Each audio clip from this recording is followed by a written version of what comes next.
Recording. Okay. One on the count of three. I like your enthusiasm though. It's hello, right? Hey! Okay. Hey. 1, 2, 3. I don't love just anyone. I am not just anyone. I rock heels, I rock Jordans, and I wear wigs and rock my natural. Can you believe he says I'm pretty for a dark skin? He was dark skin. I bought some Hennessy for these niggas. Wonder if they love their mother. I love their skin colors. Hey Smoochies! Welcome back to my channel. If you're new, my name is Semyia, and today is day 2 of our 9-day NPHC marathon. Today I have some special guests, and we are going to be doing a video about Greek stereotypes and misconceptions. So we're going to go ahead and introduce ourselves and our organizations and when we became initiates into those organizations, starting here. Hey, my name is Stephen Gaylord. I'm a Spring 18 initiate of the Tuskegee Alumni Chapter of Kappa Alpha Psi Fraternity Incorporated. And I am Semyia, and I am a Spring 15 initiate of the Theta Beta Chapter of Theta Phi Beta Sorority Incorporated. I'm Caitlin Johnson. I am the Fall Initiate for the Gamma Kappa Kappa Alpha Sorority Incorporated. I'm John Devereaux, Spring 18 of the Gamma Epsilon Chapter of Kappa Alpha Psi Fraternity Incorporated. Alright, so the video, as I said, is going to be about Greek stereotypes and misconceptions. We got a few talking points, so we're going to start with some stereotypes for Greek life as a whole. So what do y'all think are some stereotypes that y'all heard about Greek life or misconceptions?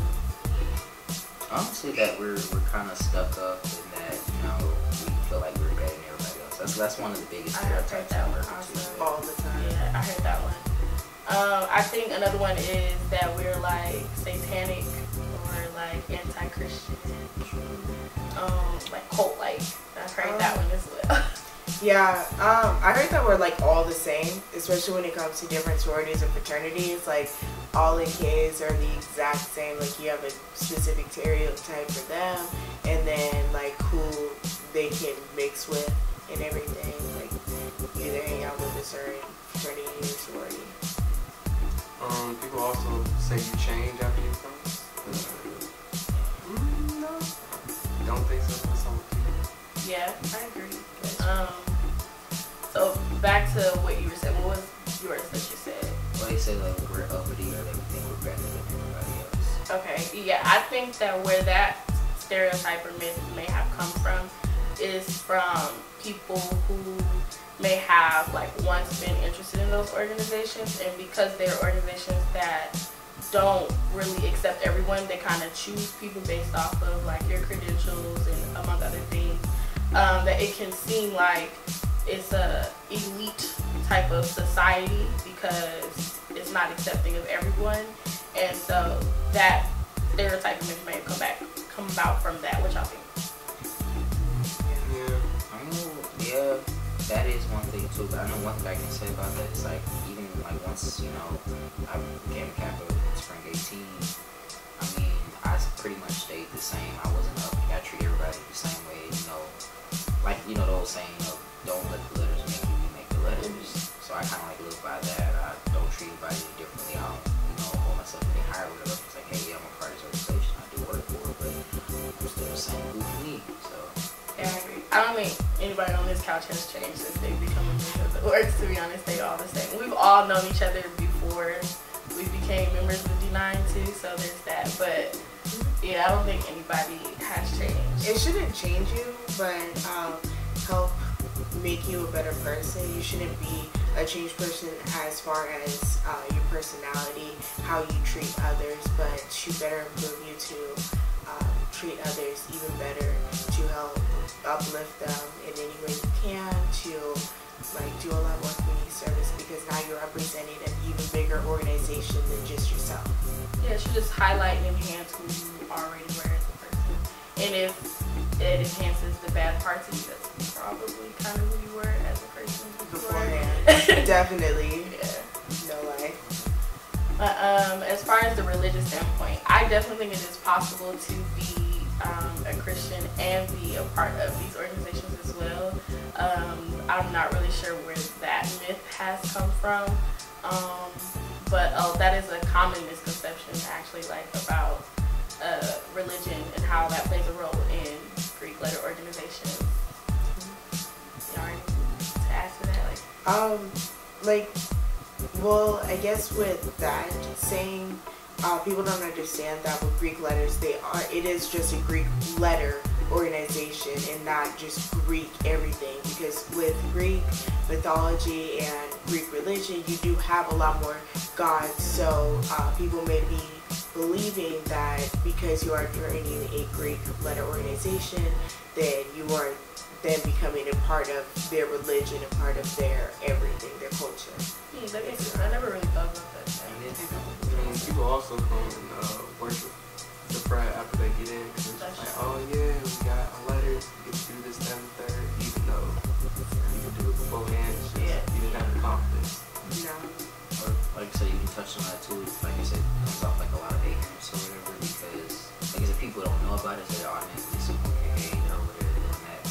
Well, that ain't Christian. Or you have like a lot of movies or shows, stuff like that come out that kind of puts a bad stigma on behind a Greek life, and it's like, that's not really what that is. Yeah. So, I mean, when you think about it, when you join a Greek letter organization, it's like, it has like that same meaning when you get a lot of money. When you come across a lot of money, people say that it changes you.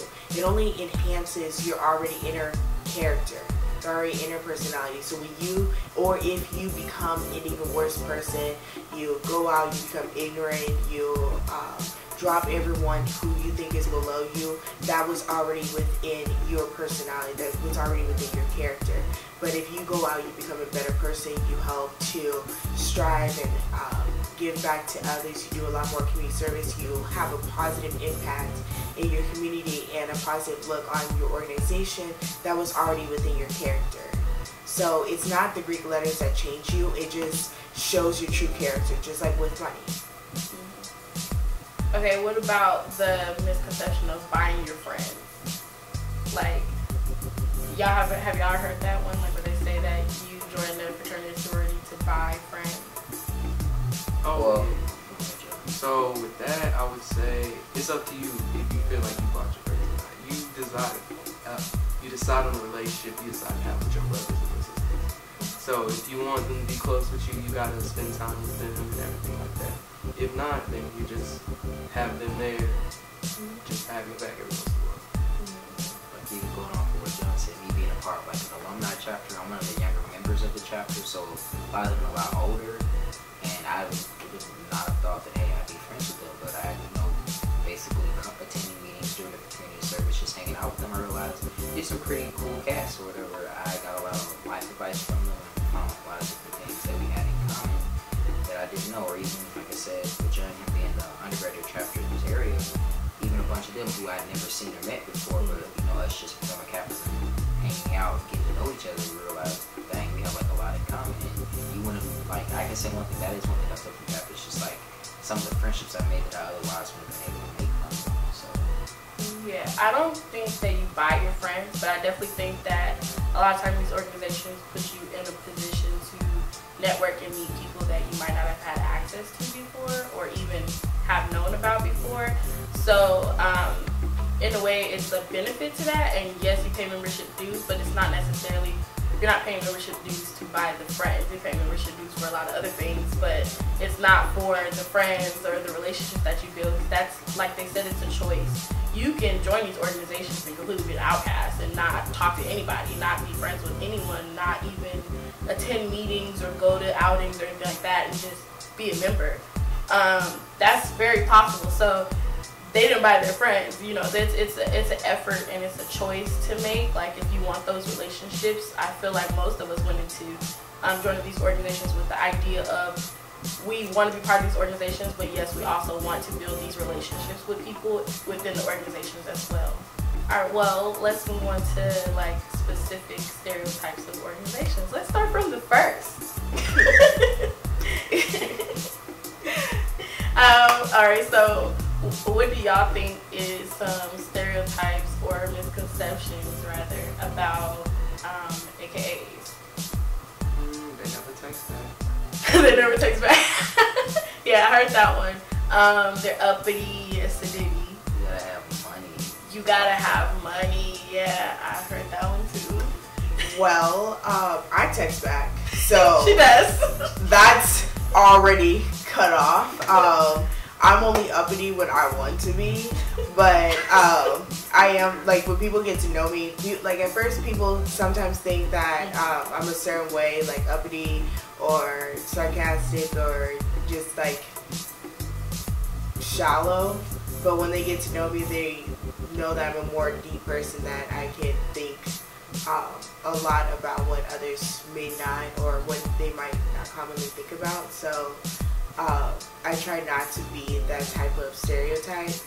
What was this? I don't remember, but just to comment on what she said, I'll say that when I first met her, she wasn't an AKA yet, but when I first met her, I did misjudge her and think she was like uppity and bougie. But then once like I got to know her, I was like, she's really cool and down to earth. And like, she's one of my closest friends now. But then she became an AKA after that, and she's never changed, never switched up. Just She's always been that person. Like, but I think that it's all about putting forth the effort to get to know them underneath what you assume, because it's easy to misjudge somebody. Like, you can look at somebody and think that they're a certain way, but until you talk to them and get to know them, like, you really don't know how they are, who they are as a person. And so I'm glad that I actually talked to her, got to know her, because I definitely misjudged her when I first met her. Yeah. That definitely happened when I came, like, to my school, especially with the phrase "excuse me." Yeah, that was it. That was the thing. I mean, like that's how I "Excuse me?" grew up, though. My mom would literally ignore us until we said "excuse me." She would continue her conversation until we said "excuse me." So, or she would tell us, "Say excuse me." So that's how I grew up. And then the way I talk, people are like, "So you're offended? So you want to fight?" I'm like, "No, I want you to just step aside." Like, can you move to the side? Can you repeat what you said? It's the tone in which she says "excuse me." It's like, "Excuse me?" Like, I mean, like, the heck. But all right, Just so be free. the two nukes, the two kappas in the room, like, what let's see, what's some stereotypes that y'all have for y'all boys? Where do we start? Pretty boys, Yeah. smooth, pretty boys, players. Definitely players. Like, That's noobs never definitely cheat. Nukes are fake. That's your own stereotype for yourself. That really Nobody is. has ever That's said that about them. But that's not even true. possible. It is. Because you have to like apply that to all dudes everywhere. I So definitely know the stereotype will probably that we're uppity. People think that? Yeah, Yeah. we're uppity. That's new. I feel like we don't talk to nobody. Yeah. Really? well, I guess like with all Ah. like sororities and fraternities that you're unapproachable. So, Yeah, I would say like, anybody who's not Greek feels that way for about it. real. Like they see letters and they're like, oh, Yeah. he just back into my space. They say all we want to do is stroll. Y'all do. Shimmy. Y'all do. Every song that comes on, Ain't a part y'all of that. have to shimmy. For real. Be there every And you're once just in a like, while. okay, let me move out the way. They let me see, they're cocky or arrogant. Yes. That's one. More like confidence. Yeah. And just very sure of ourselves. Okay, I would say the pretty boy one clearly stands up to be true. That one there's clearly some accuracy to that one. You don't think so? She said y'all ugly. We did it but smooth now, so. Oh man. I can't think of nothing else for y'all. Like, that's pretty much it. Those are good stereotypes though. Well, except for the player part. Like, but who don't want to be smooth but pretty or whatever, you know? Chill. I don't think those. I would happily be smooth and pretty, but They call y'all pretty too. They call us, Yeah. like Pretty girls. There's nothing like smooth, like pretty, like bratty. Like, no, Yeah. we're not like that. All right, guys. If you would jump in shots, I mean, I didn't hurt it all. I didn't hurt it all. Let's see. What are the stereotypes for the Zetas? Y'all country. I know our Country. I thought you Okay, I were don't want to say. I thought I heard everything. Y'all can cook.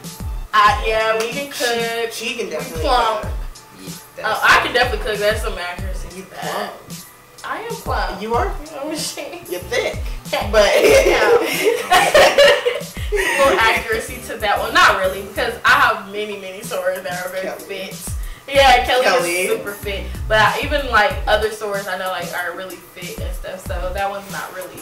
I don't know where that stereotype came from because I know more Zetas that are like fit than plump. But yeah, what else they say? We are down to earth. I hear like a lot about like Zetas and Sigmas and everything, like that whole brotherly The sisterly thing. Yeah. That's like really deep. So what's the same? What are you saying? What are you saying? What she's saying is y'all make sure you know it. Is that what she's saying? Know each other. Like she's saying something Very else. well. What you saying? Okay, let's Side-eye. let's address what she's insinuating here. Because I have dated a Sigma, and you know, Was it before don't or love after this you real. crossed? It was afterwards. But But listen, Linda. Okay. Nice try. Caitlin, you don't see no memes, do you? No. Poor baby, just okay. I'm gonna have to put the meme in the video because you're just clearly lost right now. Alright, so anyway, so with the Zetas and Sigmas, we are constitutionally bound. We are brothers and sisters, but we are not biologically related. We can date each other. Oh. Alright, so let's, for the people who are not here, because we don't want to leave nobody out. not. So yeah, we want to be fair. So let's see, let's go. Alphas.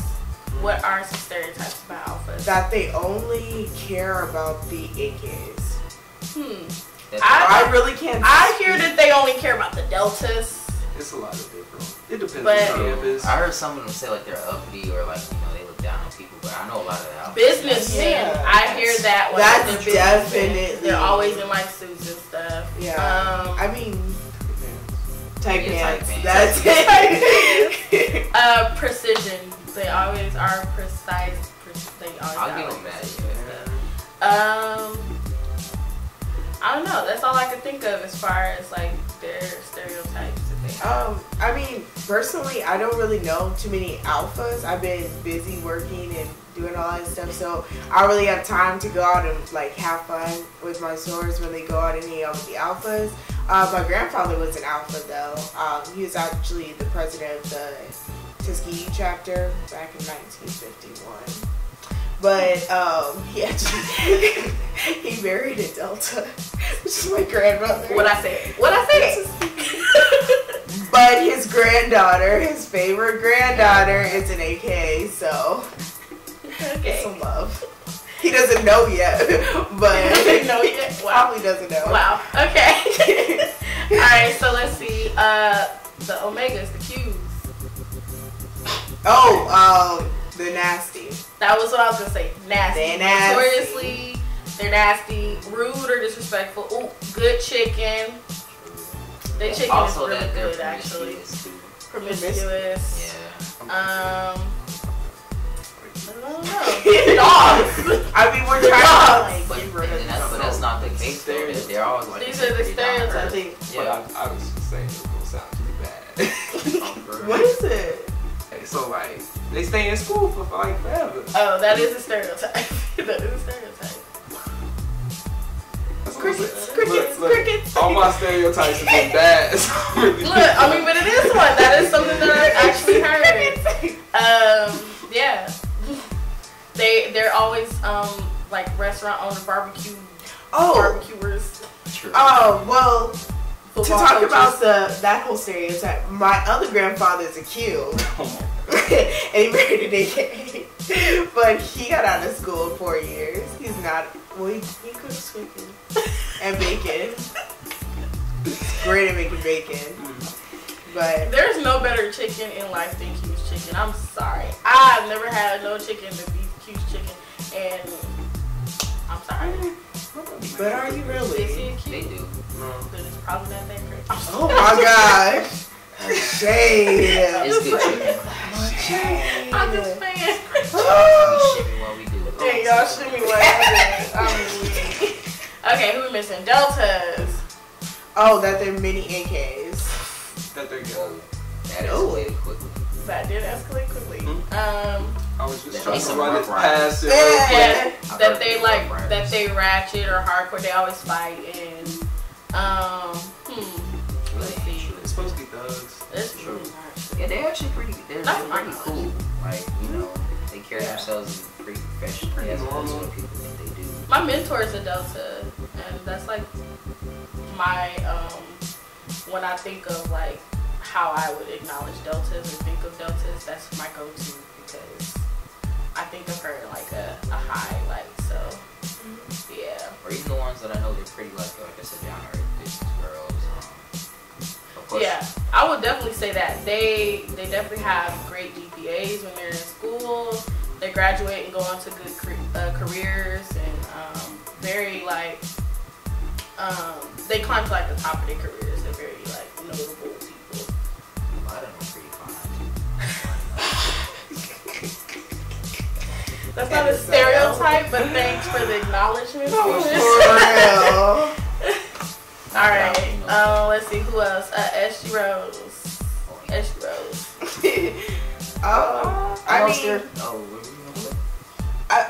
I mean, I know quite a few SG Rows. Like my roommate last year was an SG Row. So what's some stereotypes? The only stereotype from ours, I would say they all big. I think that'd be You think they all that's big? definitely They got big. Wait, you talking about y'all talking about on our campus, not like the organization as a whole. Yeah, I'm just saying though. His voice Okay, went so because high. I was gonna say my stereotype Look, for them as a whole would be that they're like slender or athletic build. But I have seen some thick ones, but that's my stereotype as a whole Thick for the ones. org, is that they're slender and athletic build. So yeah, that they're like slender and smart, and I think the smart and intelligent or nerdy is another one that I've heard. I mean, that's a really good stereotype, Yeah. honestly. And they're sweet. Oh, and then there's also the stereotype that there's only like a few of them or a small number. It don't matter. It don't doesn't matter. I'm just saying the stereotypes, They but look- it don't matter. They pretty good too now. They look pretty good. Okay, Sigmas. They country. The stereotype They for the big. Sigmas is that they steal stuff like strolls and steps or whatever. That they always wearing blue. Well, they are always wearing blue, always prepping. They Okay. I don't know what else. I've heard like, you know, kind of like they're kind of weirdos. Weirdo. I mean, but everyone's weird in their own right though, to be honest. Honestly. That's true. But I mean, they're pretty cool individuals. Yeah, All the city about them are pretty cool. absolutely. Some of my best friends. So. Okay, that's not working. Yeah, I agree. Alright. And then last but not least, the IOTAs. Mythological. Mythological. A lot of people say like, you know, they talk down on them a lot because, like I said, you know, they were found a lot later. Like, a lot later, not a lot of colleges have them, but like I said, some of my closest friends are IOTAs, and like they put in a lot of work and they Yeah. do a lot for their community, which is a good thing too. So. They do. And they always repping, even if it's one of them, you gonna hear them. Literally. Oh, Even Yeah. if it's just one, you gonna hear them. You Yes. gonna know that they're there. They do. I like that. But yeah, the stereotypes like that they're forgotten or it's just a few of them or The the last UPS. UPS. That's my favorite. But yeah, but we said all that to say that no matter what the stereotypes of these organizations are, some may hold true at some point. If you keep throwing a rock, you're gonna hit a target. But for the most part, these are all just stereotypes and misconceptions or assumptions about these orgs. And they could be rooted in somebody's truth, but that doesn't necessarily mean that they are true. How do y'all think that these stereotypes affect recruitment for orgs? As far as recruitment wise, I would say that you'll sometimes get like certain girls who think they fit into a certain category going towards one sorority or another. And because they believe that they want to be a specific sorority because they think they're just like them, they won't ever look into other ones. And sometimes you might be hurting yourself when you don't do that because you might find a family somewhere else. That's a good one. That's a really good one. Or even like another one, like I've seen guys who like want to do surgery. like regular organizations on the inside, they try to like change their image, change who they are to better fit that. Or, you know, they kind of alienate certain person. They go, okay, he's not cool, I shouldn't do that, so let me do this. When in actuality, like, you know, they got weirdos too. I'm saying, like, everyone's weird. Like, everyone has their own, their kinks and quirks. But I mean, you know, hey, we all human, so.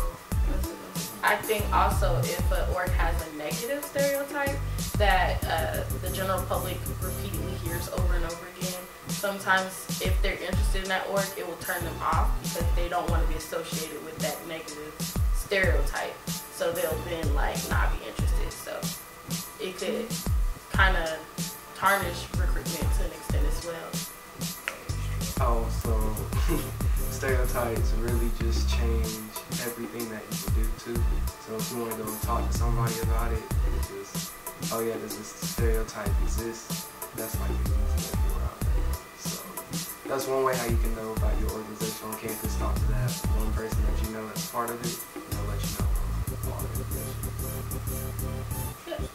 The moral of the story, find out for yourself, talk to these people, communicate, get out there and meet some people. Like, don't be shy.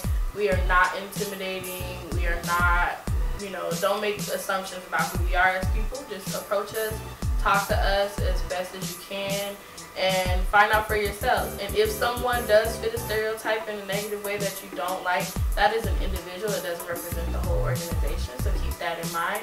But if you feel like you've been treated a certain way by a specific organization and you didn't like it, then maybe it's time to reevaluate if that is the organization for you, if that's the type of organization you want to belong to. But these are just things to keep in mind for the future. And I hope you all enjoyed this video. I hope y'all enjoyed these people that come on here to speak with y'all.